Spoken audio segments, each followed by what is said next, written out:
Hey, Deserving listeners, a lot of you have been asking me to react to this interview in which Dr. Drew interviews Trisha Paytas. Let's get to it. My name is Dr. Kirk Honda. I'm a therapist and a professor. Let's watch. Let's talk about these outbursts. So when I deal with people that have these kinds of outbursts, I personally look at them as like seizures, almost. Like it's something your brain does and you have no control over it. Yet at the same time, you want to be accountable. How do you balance those two sort of two realities? Okay, so that's interesting. Dr. Drew is saying that, according to his perspective, I don't agree with it, but other clinicians can have their own perspectives, that when some people have emotional reactivity, that it is more akin to a seizure and that you don't have any control over it.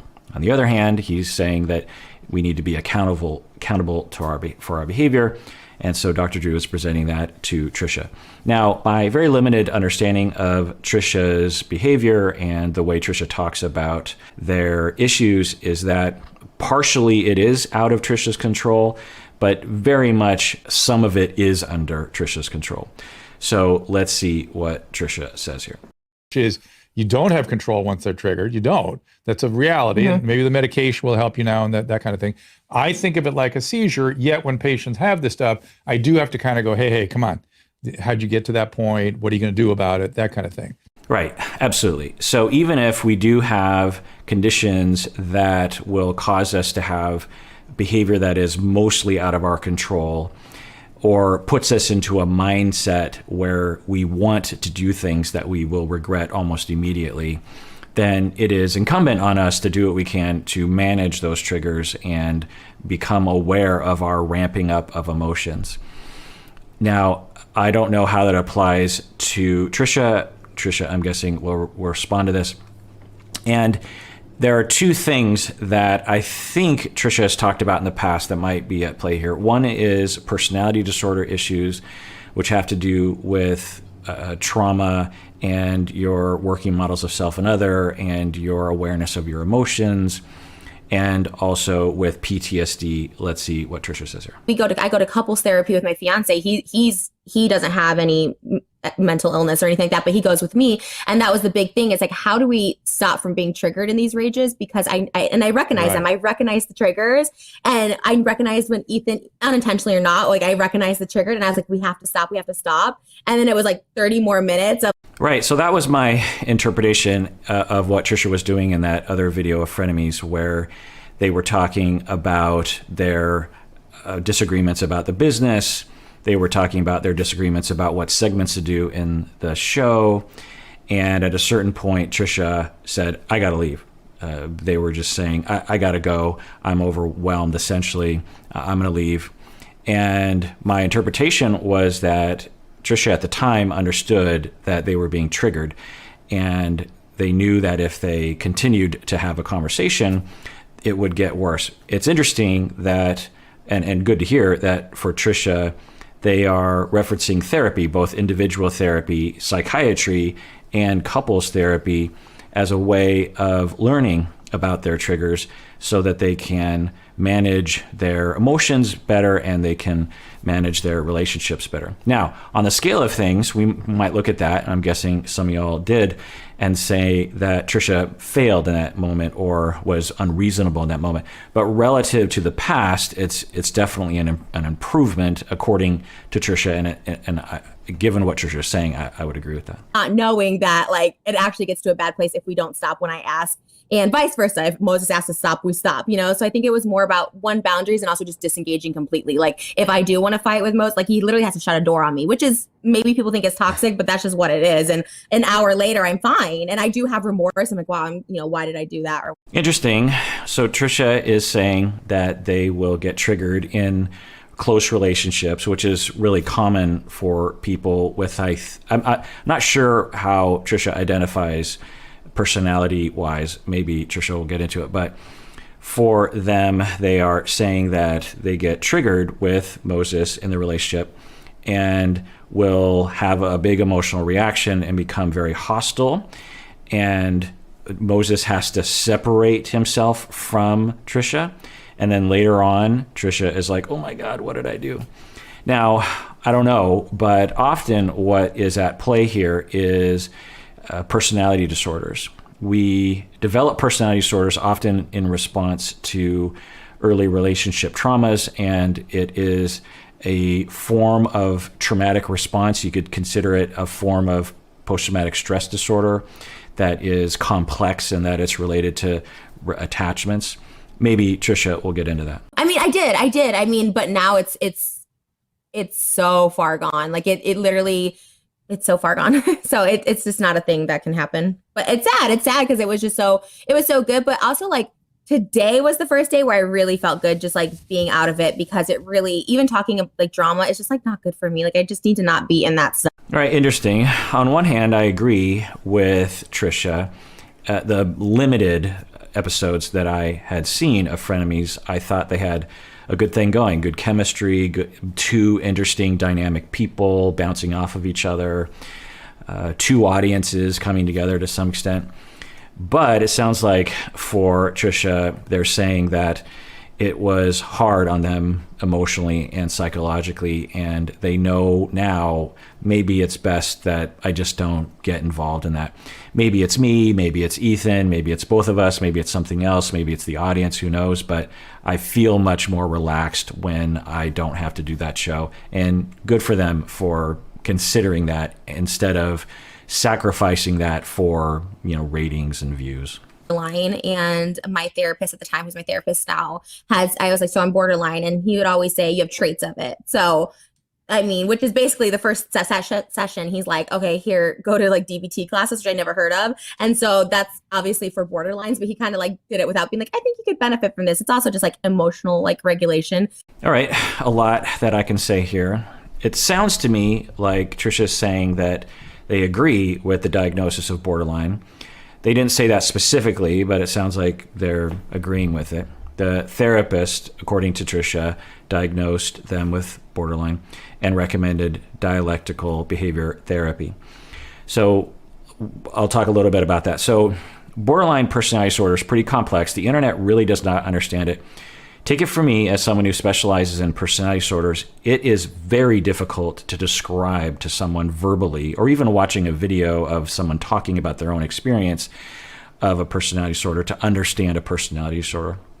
You have to treat these people. Sometimes I find that if you had a spouse or a parent or a child that had a personality disorder, you might have a little bit of knowledge, but usually you just have a sample size of one, and no two people with borderline are the same. No two people with narcissistic personality disorder are the same.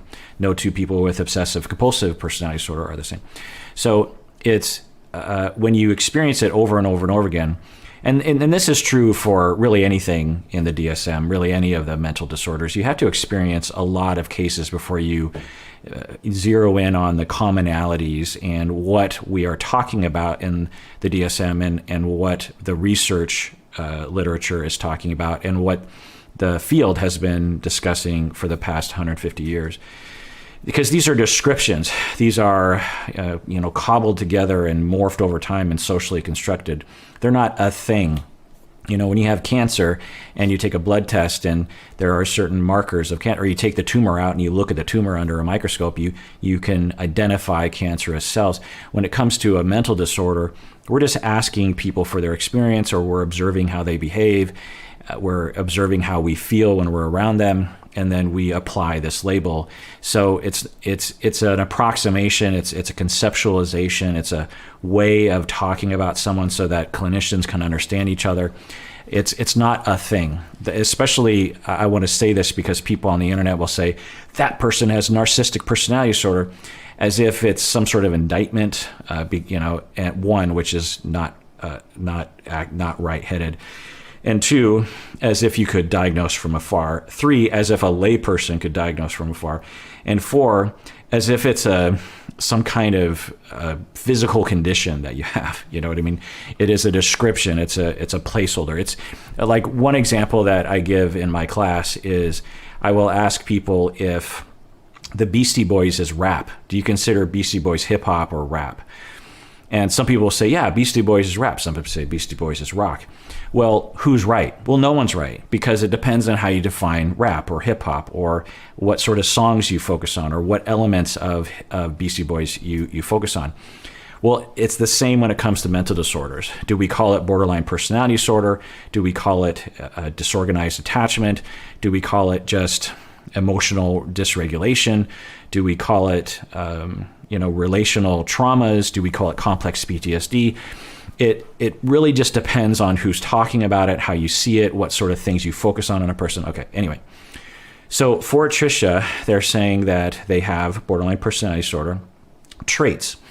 So I actually don't like this model of thinking it's the way that's typically taught, where they will say that if you have a certain intensity of symptoms, you qualify for the full-blown personality disorder, of borderline personality disorder, or of paranoid personality disorder. But if you are subclinical, below the line, but you have some of the traits, then we say you have some of the traits. So you have the full-blown diagnosis, or lower down in intensity, you have traits, and then there's a third category where you don't qualify even for the traits. So to me, that's three options. That's not very sufficient for me, especially when I'm thinking and especially when I'm communicating to other clinicians and maybe even to clients. I use an arbitrary scale from 0 to 100, but percentage-wise. So for me, the full-blown disorder is like 80% and above, maybe 70% and above. And those with traits would be between 20 and 70%. And so I like that finer, more precise measure, because it just helps for a lot of reasons. It also helps for treatment, because if someone is at 60% sort of in my mind, and we can get them down to 30% over the span of a few years, then we've succeeded. Whereas if you're just using the 0 traits and full blown, you're still in the traits category. How can you gauge the difference between those? So now what Trisha is saying is they have been diagnosed with traits, not the full-blown disorder. So what does that mean? Well, what that typically means is your symptoms are lower, that you have some insight into your behavior, meaning that you have, because the full-blown personality disorders, often the individuals have zero insight. They think, one way to think about personality disorders, and once I figured this out, it really helped me to understand personality disorders. Personality disorders are a disorder of perception. You perceive things in a way that is not accurate or not helpful. You perceive things in an inaccurate way that is extremely unhelpful. For the borderline individual, they are perceiving rejection, abandonment, and betrayal where it does not exist, or they are making mountains out of molehills, because they were traumatized by abandonment, rejection, criticism, and betrayal when they were young in very profound, ongoing ways, either by direct abuse or by abandonment or both, or some kind of mismatch with the parents. And if you have traits, if you're somewhere in the middle, then it wasn't as bad, or you didn't interpret it as bad. And that's important to understand about personality disorders as well, is that a lot of the severity of the symptoms, or the development of symptoms at all, has to do with the perception of how the child is perceiving things.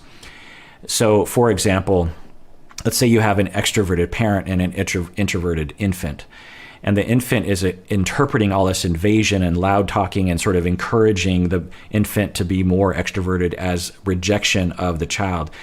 And this mismatch, even though the parent is being a pretty good parent, and if you watch from the outside, you'd be like, well, parent's being a little extroverted, but it's not bad parenting. They're not abusing the kid. But that mismatch, the child can end up internalizing this idea of that there's something wrong with them. And this is also true for ADHD, or there's a lot of things that children will enter into the world that aren't really understood or contained or managed by the parents, and the parents aren't being bad or abusive, but the child emerges into the world feeling as though there's something wrong with them and feeling as though they're being rejected. And then with borderline, they will develop this perception that they're being betrayed, abandoned, criticized, rejected. And as they have those feelings, they might manage it by being extremely hostile, saying to parents like, "You never love me." And the parent's like, what's happening? And then the parent pulls away. And then the parent really is rejecting the child. And now the child is really saying, yeah, now you're rejecting me. And you rinse and repeat this over and over again. This vicious cycle occurs. And by the time you're 10, your parents really just don't like you at all. Secretly, they might, on the surface act like they like you, but they don't really like you. You might really hate your parents. And this idea gets ingrained into your personality, throughout your personality, that the world is going to abandon you, that you are abandonable, that there's something wrong with you, that other people can't be trusted. But you're desperately wanting attachment security because you've never had it. So you're both desperate for closeness, but you're terrified of closeness, and you're angry the closer you get to someone, and you're desperately wanting some closeness. This is the core of borderline.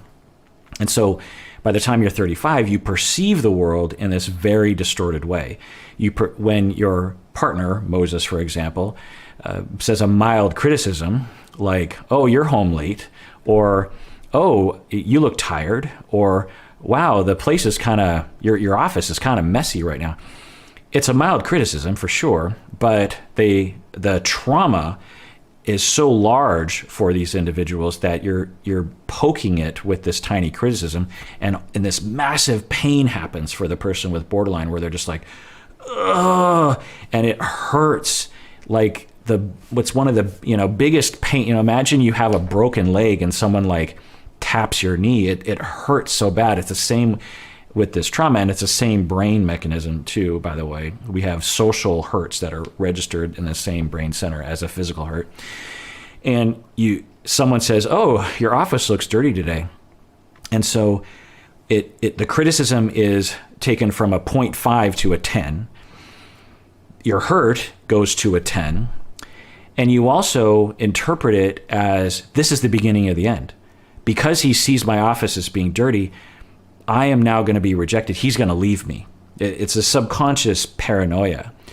It doesn't make any logical sense. And of course, it doesn't make any sense to the person saying your office looks a little dirty today. But to you, it feels like a massive criticism. It feels like they're criticizing your very being. It hurts a lot. And then you get real angry naturally, because you're like, I can't believe this person just came in my office and just dropped this bomb into my lap, because that's how it feels. So then you get real angry at the person, but you're also desperate for closeness at the same time. So you're angry and you're like, how dare you treat me like crap? You're always treating me, I'm exaggerating for the point. But at the same time, it's like, please don't leave me. Please don't criticize me. Please be with me, because we all need attachments.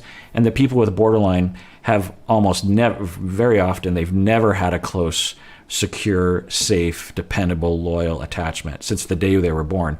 So people with borderline are very deserving, but also extremely scared of getting close. So they're desperate for closeness, as we all are. But when we're raised well enough, we get enough closeness with other people that we can actually feel okay day to day for the most part. We're always wanting more and throughout our life. But for people with borderline, they've never had it. And so Trisha is talking about that. So with traits, you have some level of insight into that. So I said that personality disorders are a problem of perception. So for the full-blown borderline disordered individual, they will perceive, someone comes in, says, hey, your office looks a little messy today. And then a day later, you can go to that person with borderline and say, so on a scale from 1 to 10, how bad was it that they said that? They'd say, oh, it's a 10. With people with traits, people lower on the spectrum, as Trisha is claiming, they might in the moment get very upset, but then the next day you ask them, how bad was it? And they'll be like, well, I took it like it was a 10, but when I think back on it, it was more like a 3, even though it really was more like a 0.5. So you have some insight into my reactivity isn't necessarily rational, and my emotions aren't necessarily rational.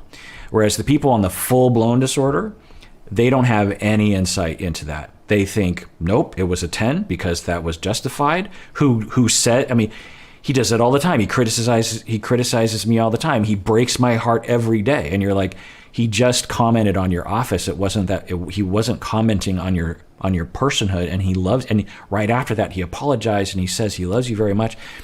And to the borderline individual, because of their traumas being poked at all the time, then they have almost no ability to reflect on that process and say, I was being irrational. I shouldn't say they have no ability. It just is a lot harder for them to accept a question mark. And that's what I will do with a lot of people on that end of the spectrum with borderline is I might spend 3 years just helping them to introduce a question mark into their perceptions.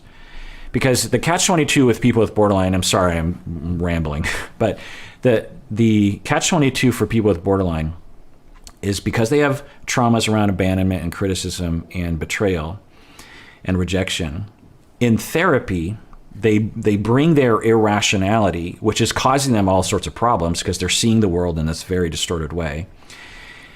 I, as a therapist, have to help them to question their own perception, to question, not to discount, but to evaluate, to wonder, maybe your assumption isn't correct.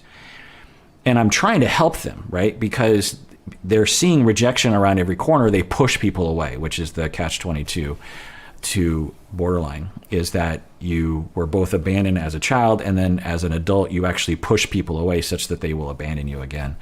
It's not always the person with borderline's fault, of course, but sometimes it's a two-way street. But anyway, they're not doing themselves any favors by being extremely hostile towards other people for very small, if there are things you can say to someone with borderline. Sometimes it's just the mood that they're in. You could say something like, oh, you look great today. And they'll say, oh, so I didn't look great yesterday. And then they'll focus really hard on that because that's where they're coming from, because it's such a dominant part of their psyche, this notion of betrayal and abandonment, that they'll look for anything in what you said as evidence that right now you're abandoning them because it feels like you're abandoning them, even though you're not abandoning them. Anyway, so the problem with therapy is that I am now trying to help them to question their perceptions so that they can not interpret things in such a distorted way, such that they don't react in such a strong way, such that people don't run away from them, such that they can get their attachment needs met. But the very beginning of that process, I have to kind of criticize them, right? I'm not being mean to them, but I'm saying your perceptions might not be accurate. And that's a criticism. It's a helpful criticism. It's a correct criticism. It's constructive criticism, but it is criticism. I'm saying you are kind of wrong about the way that you see the world sometimes. You're not helping yourself. You're assuming things too quickly. Now, I would never just say you're wrong, and I would never say you're interpreting things wrong, but I would say let's raise the question. Even just raising the question allows for the possibility that the person's wrong. And so by me raising the question, if I just say, hey, do you think that you're accurate?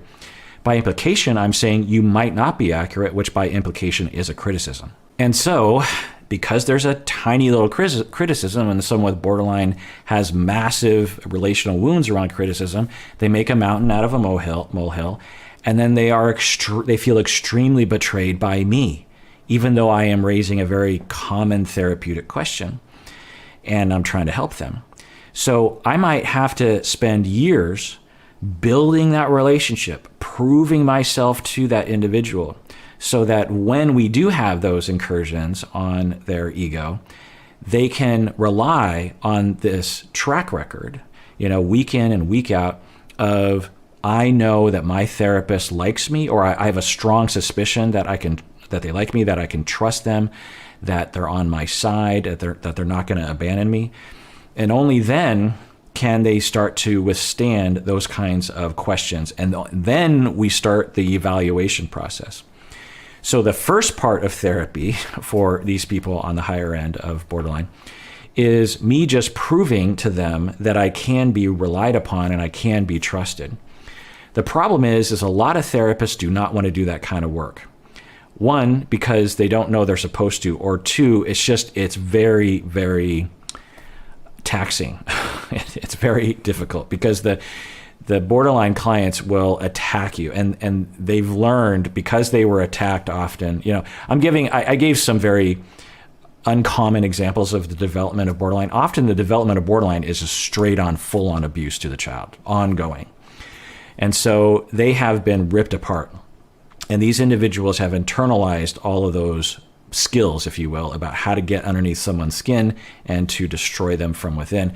People with borderline in my office will do that to me. They know how to get under, they know what buttons to press in me. And I can withstand it a lot, but it's hard. I have to, that hurts, but and then I have my supervisor and my therapist or my consultees. I talk to Bob, those of you know Bob. And anyway, so for people who have traits, therapy can go a lot faster because they have an easier time accepting maybe my perceptions aren't accurate. And for Trisha, they're exhibiting that. They're saying, yeah, in the moment I get real angry at Moses, and then later on I go, oh, I was, having a episode there. So that's a good sign that they're able to have some insight, that they're able to criticize the self and have some kind of foundation to stand on. So yeah, the other thing we heard about was dialectical behavior therapy, or DBT. And you've heard me talk about this before, particularly with Bob, the co-host of the podcast. He actually teaches classes in DBT. And DBT was developed here in Washington, in Seattle, in my alma mater, University of Washington, by Marshall Inahan, primarily to help people with suicidality, to reduce risk, and also to help with emotional regulation, which often is a component of borderline personality disorder, but not always. And DBT is just a very, very good class on how to know your emotions, regulate your emotions, make better assumptions about other people, question your own assumptions about other people, because a lot of our emotions are based on distortions of other people. So maybe they'll get into it. Which maybe people, I don't know. I really benefited from those, and I did stop for a minute, but ever since my getting sober, I've been very active of going. All right. So they're talking about getting sober, and I don't know if this is the case, but a lot of people with borderline personality disorder, or any person, particularly the ones you hear about, narcissism, histrionic, often will abuse a lot of substances because of that pain I was talking about earlier. The constant state of feeling rejected and hurt and alone and desperate causes a lot of pain and a lot of anxiety. And when you can't trust other people or build relationships that can be stable over time, sometimes substances, alcohol, marijuana, opiates will numb the pain. So it's a tempting road to go down. Of course, when you go down those roads, the substances cause more problems than they solve, and then you end up at the bottom of some situation and you get sober, which it sounds like Trisha did. Yeah. So that's two different. You have to actually see people with borderline disorder often use a lot of substances, not because they're addicts, because they're borderline. Do you actually have two different phenomena where you have addiction and borderline? All right, interesting. So Dr. Drew is bringing up a good point. It's a matter of conceptualization. It's not. Remember how I was talking about earlier how is Beastie Boys is a rap or is it rock, or is it both? It's a matter of how we categorize it. It's a matter of how we look at it. So similar to that, in our field, my field of mental health, we will diagnose people with different labels. And if you have borderline personality disorder and you meet the criteria for a substance use disorder, do you have both? Or is the substance use a symptom of the borderline personality disorder? So someone comes into my office, they exhibit borderline personality disorder. And by the way, for me to diagnose any personality disorder, it takes me weeks, if not months, to properly diagnose. It takes me a long time. I would never diagnose someone with personality disorder in the first 5 minutes or even the first session, unless the client really knows themselves well enough to describe to me all the markers of the personality disorder. That's how complicated personality disorders are. Whereas someone could present with generalized anxiety or major depressive, I could diagnose that in 30 seconds. It's very, very quick. The way that depression manifests. Now, I might not know if the depression is part of something else. Anyway, point is that someone comes to my office, I eventually diagnose them with borderline personality disorder, and they meet criteria for, say, alcohol use disorder. And do I say, well, they're only drinking because they're borderline, so I'm only going to include the diagnosis of borderline? Or do I include both of them and say, well, really, although they qualify for the alcohol use disorder, it's really caused by the borderline personality disorder? Or do I conceptualize it as they truly have two diagnoses that are kind of related but are independent of each other, meaning that if they didn't have borderline, they also would have alcohol use disorder. It's impossible to know that in an individual, but that's usually at least the way that I think. So for Drew, he is bringing that up and asking Trisha what they think about that. Do they think that the alcohol use disorder was independent and would have developed regardless of the borderline, which of course is impossible to know, or it was the alcohol use disorder stemming from the borderline personality disorder? Yeah. Oh, yeah. Both. But see, when it comes to addiction, it's so weird because I have a really addictive personality. But when it comes to like drugs and alcohol, I never had to go to like rehab. So I don't know if I necessarily was addicted. I think I just misused them, like pills, I would just misuse them.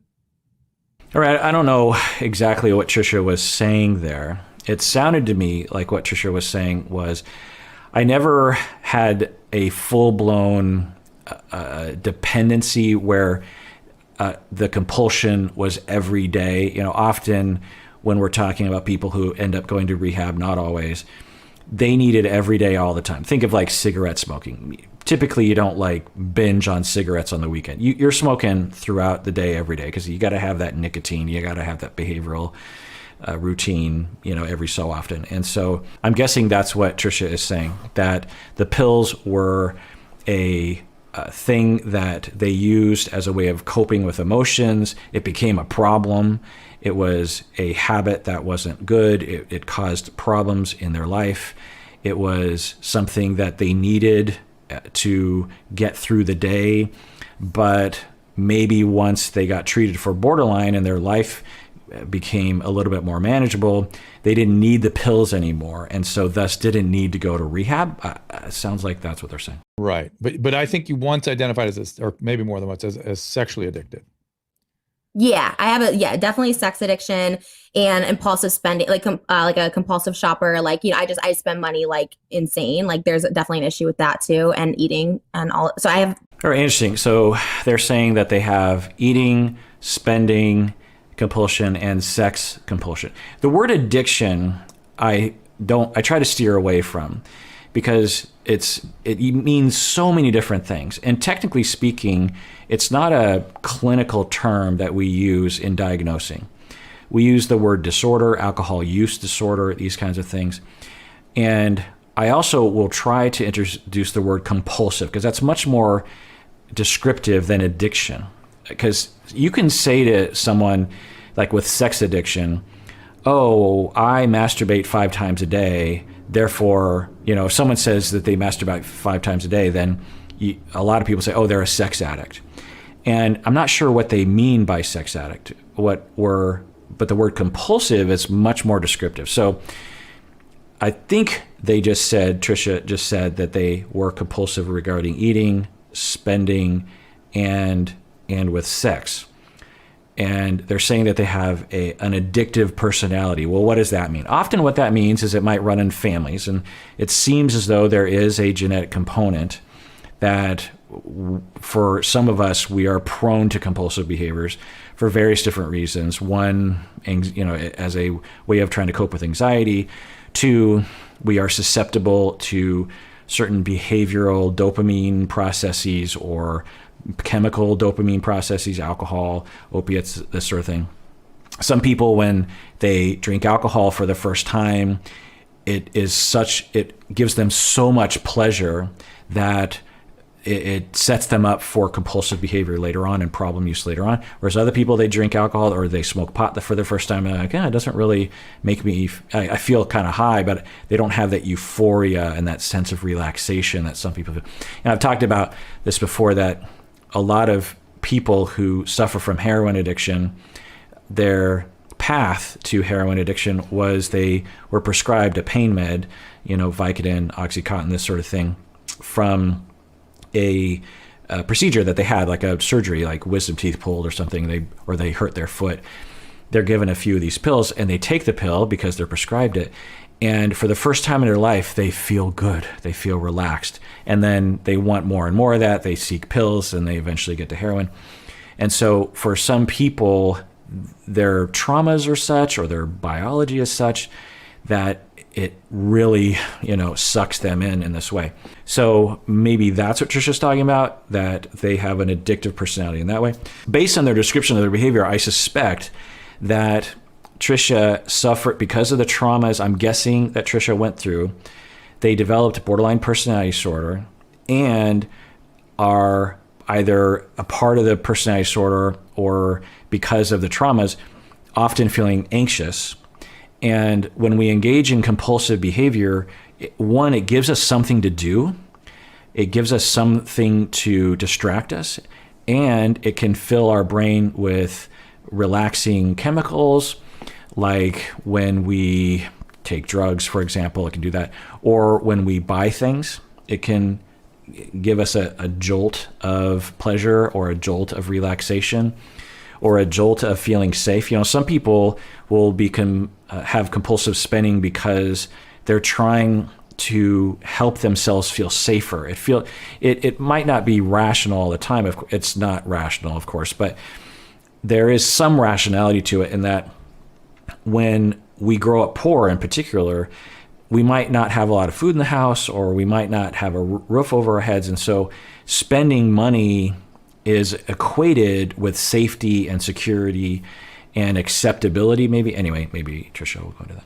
And it's serious. It's serious. It's not just like a girl. No, I know it's serious. And I still think it's just borderline, but because the behaviors are serious enough, you have to approach them like separate problems. You understand what I'm saying? Yeah. Mm-hmm. It's all goes with borderline, but if you're going to make yourself broke, you got to get that shopping under control. You got to, or if you're going to hurt yourself with. Yeah. So I don't know, Trisha, but given the little bit that we've heard from them, I would probably agree with Dr. Drew that instead of saying you really got to go to rehab, what would be the primary thing is we really got to, focus on the borderline personality disorder. And once we can get that under control to some extent, these other compulsive behaviors might actually go away, because if you're more secure in your relationships, you're less anxious, you feel more safety, there's less up and down in your mood because of relationship volatility, and thus you won't need to use the compulsive behaviors to help you cope from day to day. Now, the way that he is wording it, Dr. Drew is wording it, is typical to the way people word it, which I don't know what he means by that, but I worry sometimes that people are saying you have borderline personality disorder and that defines who you are as a person, which philosophically doesn't make a lot of sense to me and also can be oppressive in some ways, not all the time, but I would have worded it as, because the borderline personality disorder isn't the bottom of the foundation. The bottom of the foundation are traumas, are relational traumas. Now, I don't know what Trisha went through, but I've never met someone with borderline or any personality disorder that didn't have significant traumas. Now, sometimes it takes a while to figure out what they were. Sometimes the individual has blocked it out.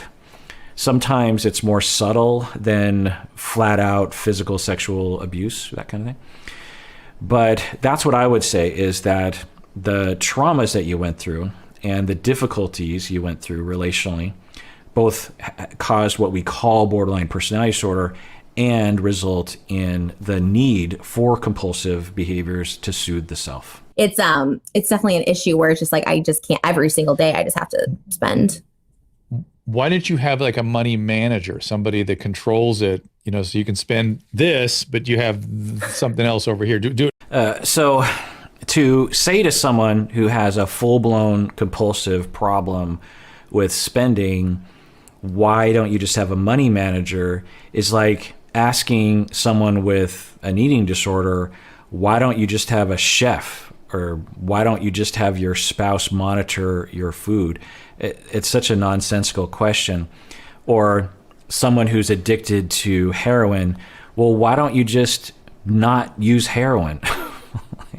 It denies and of all people, Dr. Drew understands that a compulsive spending problem, if you could just hire a money manager, then, like there are people who have spending problems who will take credit cards out in their children's names and rack up a bunch of debt in their, even though morally speaking, it's horrific to them that they are essentially stealing their children's identity, but the compulsion is so strong. And so having a money manager wouldn't help anything if you have a true compulsion for spending. All right, well, that does it for that episode of Psychology in Seattle. Everyone out there, please take care of yourself because you deserve it. You really, really do.